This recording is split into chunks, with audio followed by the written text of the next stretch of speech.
келешекте кеше классқа беріп ауызша берген ғой. Класстың балдарымен жиналысып соған барып қайттық. Ауызшарға. Болады, жақсы отырып қайттық. Болады, қабыл болсын. Жақсы келдіңіздер, онда классыма қатынассаңдар. Мен ұлыма өзім класспен қатынаспаймын. Білмеймін, ал ойымыз бір жерден шықпай ма, бірімізге жараспайды сөйлеген сөздеріміз. Жетіске понятка ма, сондай. Мен өзім басқа араласатын клубтарым бар. Ал олар білмедім класты қатынасу. Класспен араласпаймын десең сөйтіп. Олың болмайды екен. Енді мен саған бір ағалық маслихатымды берейін. Класстың балаларымен араласып тұру керек. Жоғарылардың ішінде ең жақыны класстың балдары.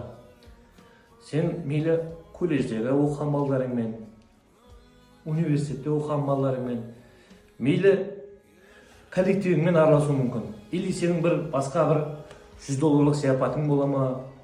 Бірақ бәрібір түбі айналып сен классыңа келесің. Олардың ешқайсысы сен классың балаларына жетпейді. Себебі сенің кішкентай кезде мектепте қырлы шалбар туфлимен шаң жерде футбол ойнағанды көрген олар. Сенің мұрның аққанын көрген балалар олар.